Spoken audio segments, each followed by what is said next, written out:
These are their chosen representatives.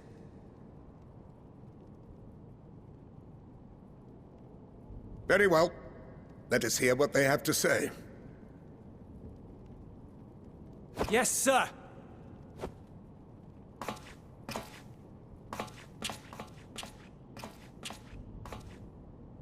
I present to you our commander,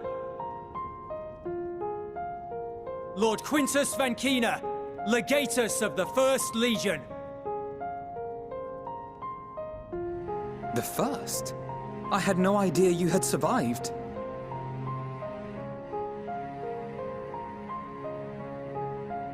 We lost our Emperor, our city, more than half our troops.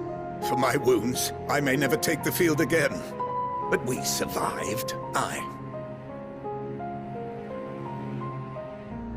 In a manner much to your liking, I dare say. We have no intention of adding to your misfortunes, nor do we bear you any ill will. Spare me. Though you children may speak in earnest, overtures of peace ever ring hollow in my ears. So long as man stands to profit from his neighbor's suffering, war is inevitable. Driven from our ancestral homeland into this blasted waste. Yet still you yearned to rob us of our paltry scraps. 'Twas only with Magitech that you learned to keep your distance. Though we knew it was only a matter of time before you regrouped and returned.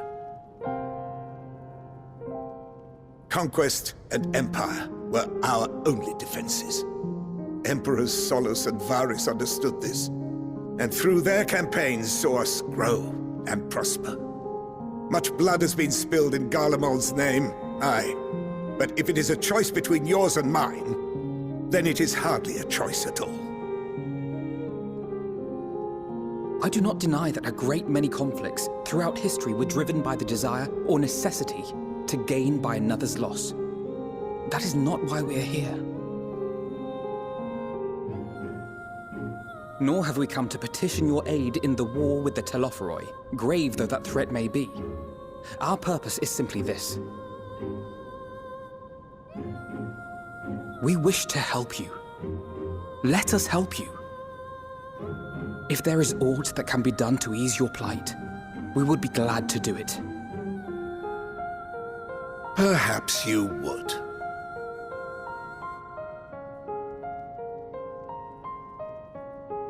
But regardless of the ideals you espouse, your leaders would not send an army into Garlemald if they did not stand to benefit. If we accept their aid, they will expect their efforts to be rewarded once the Telophoroi are no longer a threat. And after compensation and concessions, the great empire would be brought to heel. Her enemies rejoice at her downfall. Our third eye, a mark of shame. We won't stand idly by and let your people be humiliated. And we're not alone in that. We only want to make a difference, to make this world of ours better. Surely you can understand that.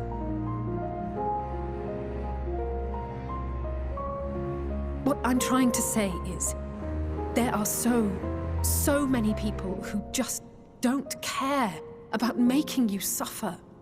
And maybe that's almost insulting after all the suffering you feel the world has subjected your people to, but believe it or not, that's the truth.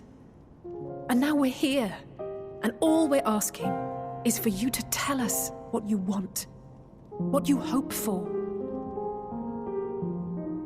So much blood has been shed, so much lost. All because of this endless war. Who wouldn't want to end it? Can we not work together to face our problems as one?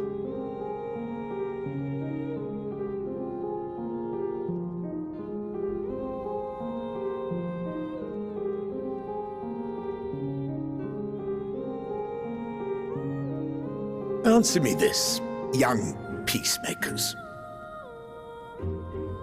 If a world without conflict is your desire, why reject the unity and prosperity of Garlemald?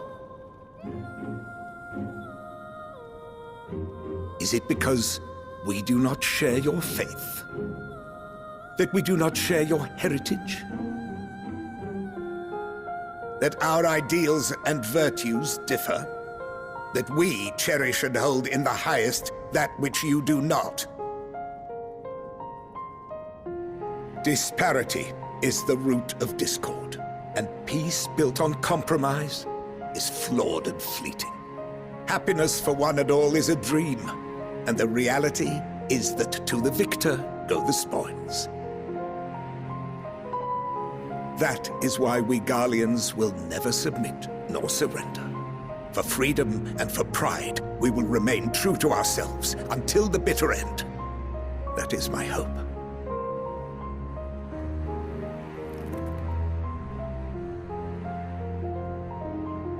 It seems there is nothing more to say on the matter.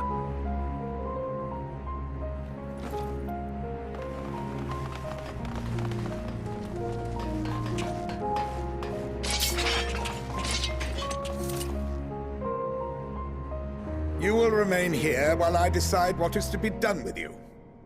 Do not be alarmed. No harm will come to you, if you cooperate.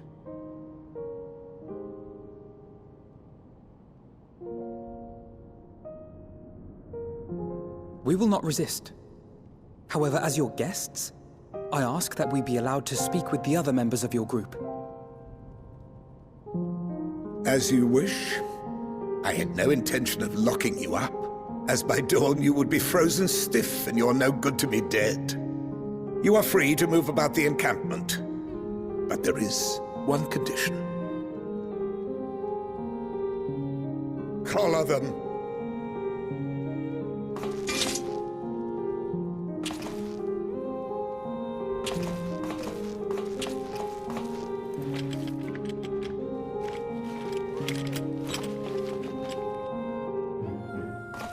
What are these?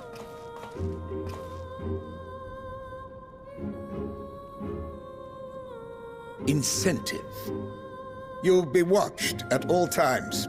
Stray too far or act suspiciously, and we will administer a rather painful shock.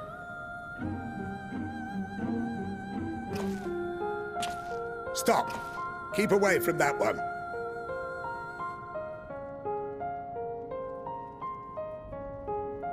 The champion of Eorzea is not so easily cowed.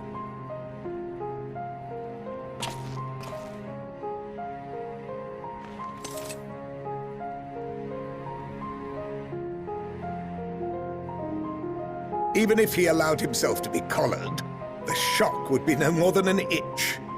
No. If he refuses to obey, we will activate the twins' restraints instead.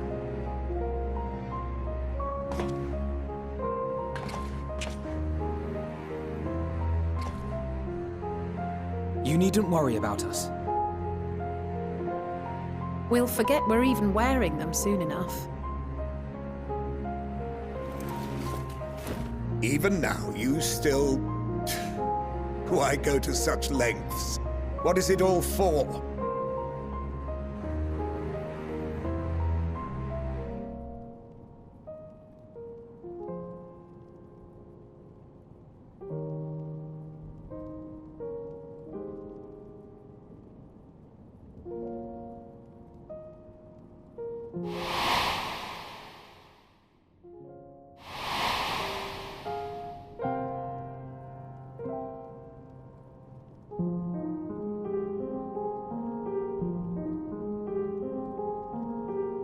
You are a curious one. A far cry from the merciless barbarian others paint you to be.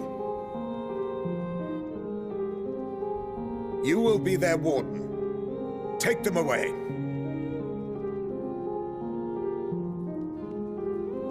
Yes, sir.